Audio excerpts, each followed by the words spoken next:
Hello everyone, उम्मीद करती हूँ आप सब लोग अच्छे होंगे। आज हम पढ़ेंगे कालीबंगा के बारे में। अपना जो सेकेंड ग्रेड का फर्स्ट पेपर है उसमें 4 सभ्यताएं दी गई हैं। कालीबंगा, आहड़, गणेश्वर और बेराट सभ्यता। 4 सभ्यताएं कालीबंगा, आहड़, बेराट और गणेश्वर सभ्यता। उसमें से आज हम पढ़ेंगे कालीबंगा सभ्यता। तो चलो स्टार्ट करते हैं। कालीबंगा सभ्यता की खोज अमलानंद बोस ने 1952 में की थी। ये घग्गर नदी या सरस्वती नदी, ये घग्गर थोड़ा मिसप्रिंट है। घग्गर नदी और सरस्वती नदी के बाएं तट पर स्थित है, जो हनुमानगढ़ जिला मुख्यालय में है। इसके जो उत्खनन कार्य 1961 और 1961 में किसने करा? बीबी लाल बिक्के थापर। और फिर कराया SMD खरे, JP Joshi, KM Srivastava, SD जी। ठीक है। और अगर ऑप्शन में इनके साथ अमलानंद घोष भी आ जाए तो वो भी उत्खननकर्ता में माने जाएंगे, क्योंकि जो खोज करता है वो हमेशा उत्खननकर्ता में आता है। इसका वैश्विक स्तर पर जो प्रथम जानकारी जो दी थी वो LP टेशीतोरी से दी थी 1919 में। इसको जॉर्ज ग्रियर्सन को पत्र लिखकर। ये सभ्यता ताम्र पाषाण काल या कांस्ययुगीन सभ्यता है। इसका काल है 3000 ईसा पूर्वी से 1900 ईसा पूर्वी। और इसका अध्ययन 2 कालों में किया जाता है, पूर्व हड़प्पाकालीन और हड़प्पाकालीन या विकसित हड़प्पाकालीन। पूर्व हड़प्पाकालीन जो काल है ये 3000 से 2700 ईसा पूर्वी है। हड़प्पाकालीन जो काल है 2600 ईसा पूर्वी से 1900 ईसा पूर्वी है। कालीबंगा का उत्खनन 5 स्तरों पर किया गया, जिसमें प्रथम 2 स्तर थे वो प्राक हड़प्पाकालीन थे, अंतिम जो स्तर थे वो हड़प्पाकालीन थे। ये एक नगरीय सभ्यता है। इसका नगर था सिंधुद्वीप का नगर था। इसका नामकरण है इसमें काली चूड़ियाँ प्राप्त हुई, इसलिए इसका नाम कालीबंगा कर दिया गया। पंजाबी में कालीबंगा का अर्थ होता है काली चूड़ियाँ। डॉक्टर दशरथ शर्मा ने इसे सिंधु घाटी सभ्यता की तीसरी राजधानी बताया था। कच्ची मिट्टों के मकान निर्मित होने के कारण इसे क्या कहा जाता है? दीनहीन बस्ती। नगरीय थी लेकिन दीनहीन बस्ती थी। नगर नियोजन, ये थोड़ा सा मेन है। नगर नियोजन इसमें देखो कैसे था, एक पश्चिम में टीला था और एक पूर्व में टीला था। पश्चिम में जो टीला था उस पर मिला दुर्ग, और पूर्व में जो टीला था उस पर मिला नगर। पूर्व में जो टीला था उसके दक्षिण पूर्व में था एक खेत। पश्चिम में जो टीला था इसके पश्चिम दक्षिण में था शमशान भूमि। और ये जो दुर्ग था इसके चारों ओर परकोटा था। नगर के भी चारों ओर क्या था? परकोटा। दुर्ग की उत्तर की तरफ जो जगह वहाँ पे थे ब्राह्मणों के या जो पंडित लोग थे उनके घर। देखो 5.5 से 5.5 मीटर तक चौड़ी एक समकोण पर काटती सड़कों के किनारे नालियाँ। कालीबंगा मुख्य रूप से नगर योजना 2 टीले प्रमाण प्राप्त हुए।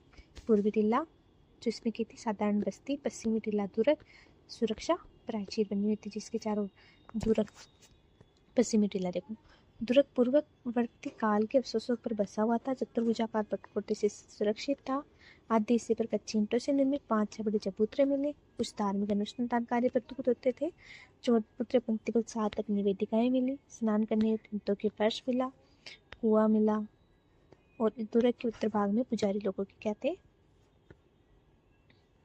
आवास थे, निचला स्तर। ये या पूर्वी टीला कच्ची ईंटों की प्राचीर से सुरक्षित था, जो थी 360 मीटर इंटू 240 मीटर पर कोटे के अंदर। गलियां उत्तर दक्षिणी पूर्व पश्चिम में जाल पट्टी रूप थी। इस प्रकार ग्रिड पट्टी में बनी हुई थी। साधारण बस्ती के लाक्षणिक भवन निर्माण। भवन प्राय एक मंजिला कच्चे ईंटों से निर्मित। ईंट पकाने के अवशेष यहाँ नहीं मिले। प्रत्येक घर में आंगन होता था। 3 तरफ आवासीय कक्ष होते थे। सड़कों का नियोजन संतरी पट्टी या ग्रिड पट्टी में किया था। छत पर जाने के लिए सीढ़ियां बनी हुई थी। ईंटों की माप दुर्ग की माप के अनुरूप थी। फर्श और छतें मिट्टी की बनी थी। छतें अलंकृत खरपोलों से बनी थी। इन भवनों की छतें लकड़ी और सहवीरों या खरपोल डालकर बनाई गई थी। खपरेल मतलब होता है घास फूस। नाली निर्माण, घरों की सफाई विशेष आंख पर बंद थे। गंदे पानी की निकासी के लिए पूरे मकान से लकड़ी व ईंट की नालियां थी। पानी मकान से बाहर बने विशेष प्रकार के गड्ढों में गिरता था। लकड़ी की नाली के अवशेष केवल कालीबंगा से ही प्राप्त हुए हैं।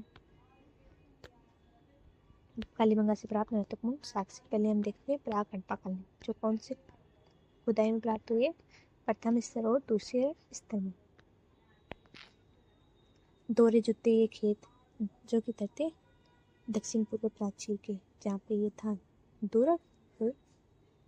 जहाँ पे ये था पूर्वी टीला बस्ती, और इधर हमें मिले खेत, वो भी ग्रेड पद्धति में जुटे हुए।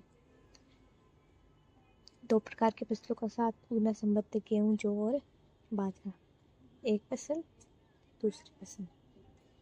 दोहरी फसल की प्रमाण मिली भूकंप आने के साक्ष्य। मणिका पर उत्तरी सिंह देवता की आकृति प्राप्त हुई, बेलनाकार तंदूर मिले, मिट्टी के मोहरे, नापतोल के पैमाने, कांच के मन के, गद्दी के पहिए, खंडित बेल की मूर्ति, पशु पक्षियों के स्वरूप वाले खिलौने। अब देखते हैं हड़प्पा कालीन साक्ष्य तीसरे, चौथे और पांचवें स्तर पर प्राप्त हुए थे। शल्य चिकित्सा के प्राप्त एक बच्चे की खोपड़ी मिली जिसमें 6 चित्र थे।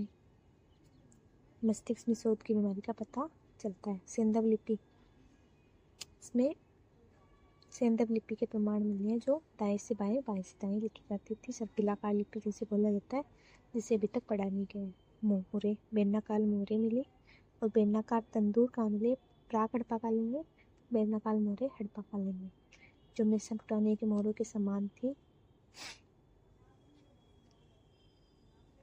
मोहर पर व्याकर का अंतर केवल कालीबंगा से प्राप्त होता है। फिर अंत्येष्टि क्रिया या जो अंतिम संस्कार होता है, वो तो दूरक वाले जो टीला था उसके दक्षिण पूर्व में ये स्थान था जहाँ पे अंत्येष्टि क्रिया करते थे। 37 प्रमाण मिले, 3 प्रकार की सावधानी, पूर्ण समाधि के, आंशिक समाधिकरण और दाह संस्कार। बर्तन लाल रंग के जिन पर काली और सफ़ेद रेखाएं थी, ये लाल बर्तन हो गया, काली और सफ़ेद रेखाएं। पतले और हल्के, सुंदरता में सुडौलता का प्रभाव था बर्तनों में। कालीबंगा से मिट्टी वर्षक कुत्ता भेड़िया, इनसे क्या हुई है, मूर्तियाँ प्राप्त हुई हैं। मूर्ति कला में कुत्ता, भेड़िया, चूहा, हाथी, पंख फैलाए बगुला की 3 मानवाकृतियाँ मिली हैं। यहाँ से प्राप्त मणि मूर्ति सर्वाधिक उल्लेखनीय है आक्रामक सांड की मूर्ति, फिर गेंडा, चित्तल ऊंट की हड्डियां व हिरण के सिंह उत्खनन में प्राप्त हुए। कुबड़ वाले बैल की हड्डियां आदि की मिली। 7 अग्निवेदिकाएं मिली जो आयताकार थी, उनमें पशुओं की हड्डियां थी। कालीबंगा के दोनों टीलों के चारों ओर सुरक्षा प्राचीर थी या दुर्गीकरण था या परकोटा था। भूकंप के प्राचीनतम साक्ष्य खिलौना, रेलगाड़ी, तांबे के बने कृषि औजार, कूड़ा डालने के लिए मिट्टी के बर्तन। तो कालीबंगा जो सभ्यता थी वो सफाई रखने वाली सभ्यता थी। पहले हमने देखा कि इसमें लकड़ी की नालियाँ और ईंटों की बनी नालियाँ, और उससे जो पानी आता था उसको निष्कासित करने के लिए गड्ढे बने हुए मिले। और अब हम पढ़ रहे हैं कि इसमें कूड़ा डालने के लिए मिट्टी के बर्तन थे। तो ये सफाई रखने वाली सभ्यता थी। गाय, इसके अलावा गाय के मुख के प्याले, तांबे के बेल, कांस्य के दर्पण, हाथ दांत का कंगा, कांच की मणियाँ, शतरंज व चौरस की गोटियाँ, चूड़ियाँ व कुल्हाड़ियाँ, अंडाकार कुइये, पत्थर के सिलबट्टे, चाक निर्मित मंडपाट, अलंकृत ईंटों का प्रयोग, टोंटीदार प्याले, चकमक पत्थर के लंबे फल, चकमक पत्थर से निर्मित खिलौनों के पाठ, शंख बल्ले के आभूषण। सभ्यता का पतन हुआ 1900 ईसा पूर्व में।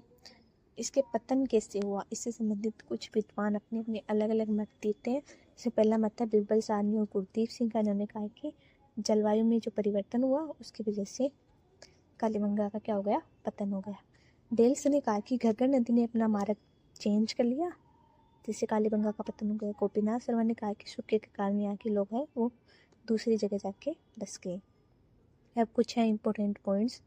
कालीबंगा राजस्थान का पहला पुरातात्विक स्थल है जिसका स्वतंत्रता के बाद, यहाँ पे उत्खनन नहीं है, जिसका स्वतंत्रता के बाद पहली बार खोजा गया, खोज की गई। स्वतंत्रता के बाद पहली बार खोजा गया। कालीबंगा पुरातत्व संग्रहालय की स्थापना 1986 में भारतीय पुरातत्व सर्वेक्षण द्वारा की गई। कालीबंगा ने मोहनजोदड़ो के भांति लिंग मात्र शक्ति की मणिमूर्तियाँ नहीं मिलती हैं, इसके कारण यहाँ के पहाड़ में धारणा का पता नहीं लगाया जा सकता। पाकिस्तान में कोट डीजी नामक पुरातात्विक स्थल से प्राप्त अवशेष कालीबंगा के अवशेषों से काफ़ी समानता रखते हैं। हरियाणा में राखीगढ़ी, गुजरात में धोलावीरा के बाद राजस्थान में कालीबंगा भारत का सबसे बड़ा पुरातात्विक स्थल है। कालीबंगा में मुख्यतः हड़प्पा संस्कृति के मुख्य केंद्रों को अनाज, मनके एवं तांबा बेचा जाता था।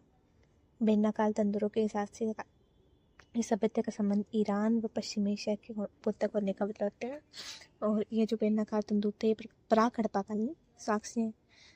कालीबंगा की नगरी योजना सिंधु घाटी हड़प्पा नगरी योजना के अनुरूप दिखाई देती है। और डॉक्टर दशरथ शर्मा ने इसको क्या कहा था? सिंधु घाटी सभ्यता की तीसरी राजधानी। कालीबंगा सभ्यता को सर्वप्रथम प्रकाश मिला नक्सरिये अमलानंद घोष को। इस प्रकार कालीबंगा सभ्यता हुई खत्म। और इसके क्वेश्चंस का वीडियो आपको अलग से चाहिए तो इम्पोर्टेंट क्वेश्चंस का वीडियो बना दूँगी। कमेंट जरूर करें, लाइक करें, सब्सक्राइब करें और शेयर करें। Thank you for watching.